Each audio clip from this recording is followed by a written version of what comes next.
കൂട്ടുകാരെ, ഇന്ന് നമുക്ക് ഐസ്ക്രീം സ്റ്റിക്ക് വെച്ചിട്ട് ഒരു അടിപൊളി നൈറ്റ് ലാമ്പ് ഉണ്ടാക്കിയെടുത്താലോ. അപ്പോൾ എങ്ങനെയാണെന്ന് നോക്കാം. നമുക്ക് ആദ്യം സ്റ്റിക്കിൻ്റെ രണ്ട് സൈഡിലായിട്ട് ഓരോ ഹോള് വീതം ഇട്ട് കൊടുക്കണം. എന്തെങ്കിലും നൈസ് ആയിട്ടുള്ളൊരു സൂചി വെച്ചിട്ട് ഹോൾ ഇടാൻ നോക്കണം കേട്ടോ, ഇല്ലെങ്കിൽ ചിലപ്പോൾ സ്റ്റിക്ക് പിളർന്നു പോകാനുള്ള ചാൻസ് ഉണ്ട്. ഇനി നമുക്ക് കുറച്ച് മുത്തുകൾ വേണം. രണ്ട് ഡിഫറെൻറ്റ് സൈസസിലുള്ള മുത്തുകളാണ് കേട്ടോ വേണ്ടത്. ഒരേ കളറാണെങ്കിൽ കുറച്ചുകൂടി ഭംഗിയായിരിക്കും. അതല്ല നിങ്ങളുടെ പഴയ മാലയൊക്കെ പൊട്ടിയ മുത്തുകളൊക്കെ ഇരിപ്പുണ്ടെങ്കിൽ അത് യൂസ് ചെയ്താലും മതി കേട്ടോ. അപ്പോൾ അതേ ഞാൻ ഇതെല്ലാം കൂടി ഒരു വയറിലേക്ക് ഇതുപോലെ ഒന്ന് കയറ്റി കൊടുത്തിട്ടുണ്ട്.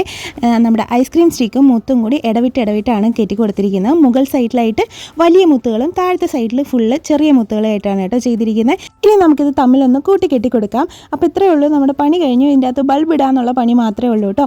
അപ്പോൾ ഇതിൻ്റെ ഡീറ്റെയിൽഡ് വീഡിയോ ആർക്കെങ്കിലും കാണാൻ താല്പര്യമുണ്ടെങ്കിൽ ഒന്ന് കമൻറ്റ് ചെയ്താൽ മതി. നാളെ തന്നെ അപ്ലോഡ് ചെയ്യാം കേട്ടോ. പിന്നെ ഇഷ്ടമായാൽ കമൻറ്റ് ചെയ്യണമെന്ന് ഞാൻ എല്ലാ വീഡിയോസിലും പറയാറുണ്ട്. പക്ഷേ കമൻറ്റ്സ് ഒക്കെ ഭയങ്കര കുറവാണ്. ഇഷ്ടമാവാത്തതുകൊണ്ടായിരിക്കും അല്ലേ. കുഴപ്പമില്ല, ഇഷ്ടമായില്ലെങ്കിലും ഇഷ്ടമായില്ലെന്ന് കമൻറ്റ് ചെയ്യൂ കേട്ടോ. അപ്പോൾ ഇതേ സാധനം വെച്ചിട്ട് നമുക്ക് വേറെ പലതും ഉണ്ടാക്കാൻ പറ്റും. അത് അടുത്ത വീഡിയോസിലായിട്ട് കാണിക്കാം.